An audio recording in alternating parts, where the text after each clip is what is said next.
Hi everyone, welcome to my channel. ಹೇಗಿದ್ದೀರಾ ಎಲ್ಲರೂ? ಈ ವಿಡಿಯೋದಲ್ಲಿ ನಾನು ಫ್ರೆಶ್ ಕಾಯಿ ತುರಿನ ಯೂಸ್ ಮಾಡಿಕೊಂಡು ಯಾವ ಥರ ಕಾಯಿ ಬರ್ಫಿ ಅಂದರೆ ಕೊಕೊನಟ್ ಬರ್ಫಿನ ಈಸಿಯಾಗಿ ತುಂಬ ಸಾಫ್ಟಾಗಿ ಟೇಸ್ಟಿಯಾಗಿ ಮಾಡ್ಕೋಬೋದು ಅಂತ ನಿಮ್ಮ ಜೊತೆ ನಾನು ಶೇರ್ ಮಾಡ್ಕೋತಾ ಇದ್ದೀನಿ. ನೋಡಿ, ನಾನಿಲ್ಲಿ 2 ದಪ್ಪ ಗಾತ್ರದ ಕಾಯಿನ ನೀಟಾಗಿ ತುರಿದು ಅದರ ಬಿಳಿ ಭಾಗನ ಮಾತ್ರ ತೊಗೊಂಡಿದ್ದೀನಿ. ನೀವು ಅದ್ರ ಕೆಳಗಡೆ ಎಲ್ಲ ಬರುತ್ತಲ್ಲ ಫ್ರೆಂಡ್ಸ್, ಕಪ್ಪು ಆ ಥರ ಎಲ್ಲ ತೊಗೋಬೇಡಿ.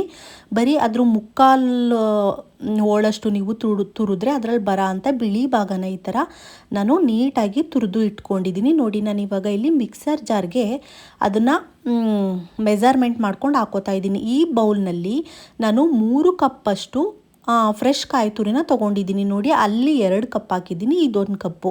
ಓವರಾಲ್ ಆಗಿ 3 ಕಪ್ಪಷ್ಟು ಕಾಯಿ ತುರಿನ ತೊಗೊಂಡಿದ್ದೀನಿ. ಈಗ ಇದನ್ನು ಸ್ವಲ್ಪನೇ ರುಬ್ಕೋತೀನಿ. ಆ ಕಾಯಿ ತುರಿಗೆ 2 ಏಲಕ್ಕಿ ಮತ್ತು ಸ್ವಲ್ಪ ಒಣಶುಂಠಿ ಪುಡಿನ ಹಾಕ್ಕೊಂಡು ನೀವು ಯಾವುದೇ ರೀತಿ ನೀರನ್ನ ಹಾಕ್ಕೊಳ್ದೆ ನೀಟಾಗಿ ಹಾಗೇನೆ ಅದನ್ನ ಸಣ್ಣದಾಗಿ ರುಬ್ಕೋಬೇಕಾಗುತ್ತೆ. ಈ ಥರ ರುಬ್ಕೊಳ್ಳೋದ್ರಿಂದ ಕೊಬ್ಬರಿ ಅಂದರೆ ಕಾಯಿ ಬರ್ಫಿ ಬೇಗನೆ ಆಗುತ್ತೆ.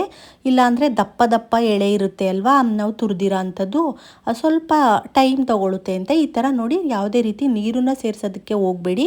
ನಾನು 2 ಟ್ರಿಪ್ಪಲ್ಲಿ ಇದನ್ನು ರುಬ್ಕೊಂಡು ಈ ಥರ ಇಷ್ಟ ಆಗಿದೆ. ಓವರಾಲ್ ಆಗಿ ನಾನು 3 ಬೌಲಷ್ಟು ಕಾಯಿ ತುರಿನ ಯೂಸ್ ಮಾಡ್ಕೊಂಡಿದ್ದೀನಿ. ನಂತರ ನಾನಿಲ್ಲಿ ಒಂದು ಕಡಾಯಿಗೆ ನಾನು 3 ಕಪ್ಪಷ್ಟು ಕಾಯಿ ತುರಿನ ತೊಗೊಂಡಿದ್ದೆ ಅಲ್ವಾ, ನಾನು 1.5 ಕಪ್ಪಷ್ಟು ಅದೇ ಬೌಲ್ನಲ್ಲಿ 1.5 ಕಪ್ಪಷ್ಟು ಮೆಜರ್ಮೆಂಟಲ್ಲಿ ನಾನು ಸಕ್ಕರೆನ ತೊಗೊಂಡಿದ್ದೀನಿ. ನೋಡಿ, ನಾನು ಮುಕ್ಕಾಲು ಹಾಕ್ಕೊಂಡಿದ್ದೀನಿ ಒಂದೊಂದು ಸಲಿಗೆ, ಅದು 1.5 ಕಪ್ ಆಗುತ್ತೆ.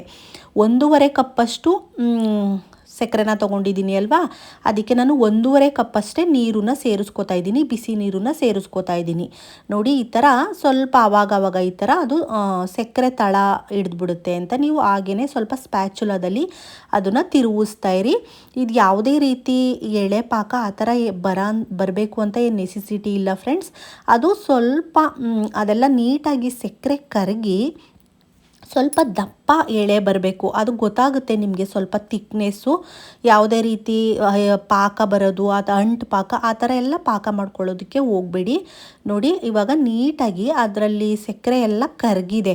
ಇವಾಗ ನೀರು ಮಾತ್ರ ಅದು ಸ್ವಲ್ಪ ಕ್ವಾಂಟಿಟಿ ಕಡಿಮೆ ಆಗಬೇಕು ನೀರು. ನೋಡಿ, ಇವಾಗ ಆಲ್ಮೋಸ್ಟ್ ಅದು ನೀಟಾಗಿ ತಿಕ್ನೆಸ್ಗೆ ಬಂದಿದೆ. ಇವಾಗ ನಾವು ರುಬ್ಕೊಂಡಿದ್ವಿ ನೋಡಿ ಕಾಯಿ, ಅದನ್ನು ನೀವು ಹಾಕ್ಕೊಂಡು ನೀಟಾಗಿ ಸ್ಪ್ಯಾಚುಲಾದಲ್ಲಿ ಈ ಥರ ಕೈ ಬಿಡ್ದೇ ತಿರುವುತಾನೇ ಇರಬೇಕಾಗುತ್ತೆ. ಬೇಕಾದರೆ ನೀವು ಮುಚ್ಚಳನ ಮುಚ್ಚಿ ಒಂದು 2 ನಿಮಿಷಕ್ಕೆ ಒಂದೊಂದ್ಸಲ ಓಪನ್ ಮಾಡಿ ಈ ಥರ ನೀಟಾಗಿ ಅದನ್ನು ಸ್ಪ್ರೆಡ್ ಮಾಡ್ಕೋತಾ ಇರಬೇಕಾಗುತ್ತೆ.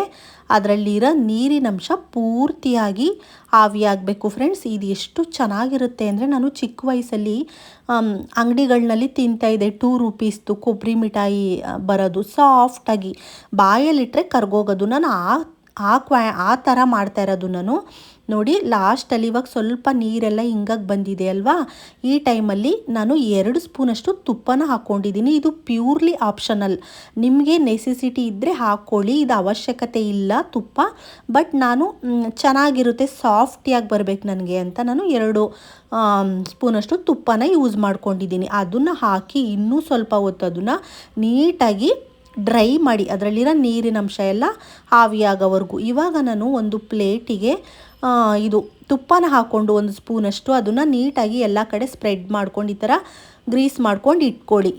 ಇದ್ರೊಳಗಡೆಗೆ ಬರ್ಫಿನ ಹಾಕೋದಕ್ಕೆ ಸರಿ ಹೋಗುತ್ತೆ. ನೋಡಿ, ಈ ಕಡೆ ಅದು ನೀಟಾಗಿ ಕಲರೆಲ್ಲ ಚೇಂಜ್ ಆಗಿ ನೀಟಾಗಿ ಅದರಲ್ಲಿರೋ ನೀರಿನಂಶ ಪೂರ್ತಿಯಾಗಿ ಆವಿಯಾಗಿದೆ. ಇವಾಗ ನಾವು ಪ್ಲೇಟಿಗೆ ತುಪ್ಪನ ಸ್ಪ್ರೆಡ್ ಮಾಡಿ ಇಟ್ಕೊಂಡಿದ್ವಲ್ಲ, ಅದಕ್ಕೆ ಹಾಕ್ಬಿಟ್ಟು ನೀವು ಅದನ್ನು ನೀಟಾಗಿ ಯಾವ ಆಕಾರಕ್ಕೆ ಬೇಕು ಅದನ್ನು ನೀಟಾಗಿ ಎಲ್ಲ ಕಡೆ ಸ್ಪ್ರೆಡ್ ಮಾಡಿ ಸೆಟ್ ಮಾಡ್ಕೊಳ್ಳಿ. ನೋಡಿ, ಈ ಥರ ನೋಡಿ ಫ್ರೆಂಡ್ಸ್, ಯಾವುದಾದ್ರೂ ಹಬ್ಬಗಳೆಲ್ಲ ಆದಾಗ ನಾವು ಕಳ್ಸಕ್ಕೆಲ್ಲ ಕಾಯೆಲ್ಲ ಇಟ್ಟಿರ್ತೀವಿ, ಮತ್ತು ಅರಿಶಿನ ಕುಂಕುಮಕ್ಕೆಲ್ಲ ತುಂಬ ಕಾಯಿಗಳು ಬಂದಿರುತ್ತೆ ಅಲ್ವಾ, ಆವಾಗ ಅದೆಲ್ಲ ವೇಸ್ಟ್ ಆಗುತ್ತೆ. ಅದನ್ನ ಸ್ವೀಟಿಗೆ ಬಿಟ್ಟರೆ ಇನ್ನೇನಕ್ಕೂ ಯೂಸ್ ಮಾಡೋದಕ್ಕೂ ಆಗಲ್ಲ, ಕಳಿಸಿದ ಕಾಯಿಗಳನ್ನೆಲ್ಲ. ಆ ಟೈಮಲ್ಲಿ ಈ ಥರ ನೀವು ಈಸಿಯಾಗಿ ಕೊಕೊನಟ್ ಬರ್ಫಿನ ನೀವು ಮಾಡ್ಕೊಬೋದು.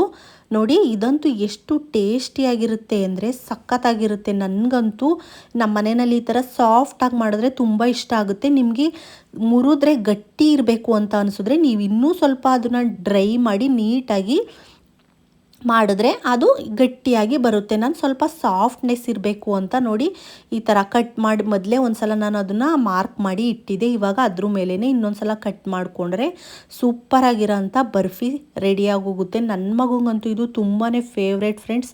ಬಾಯಲ್ಲಿಟ್ಟರೆ ಕರ್ಗೋಗುತ್ತೆ. ಇದನ್ನು ಹಾಲನ್ನು ಕೂಡ ಹಾಕಿ ಮಾಡ್ಬೋದು, ಬಟ್ ಇದು ಸಿಂಪಲ್ ಆ್ಯಂಡ್ ಟೇಸ್ಟಿಯಾಗಿ ಹಾಲನ್ನು ಯೂಸ್ ಮಾಡ್ದೇ ತುಂಬ ಚೆನ್ನಾಗಿ ಬರುತ್ತೆ. ನೀವು ಒಮ್ಮೆ ಟ್ರೈ ಮಾಡಿ.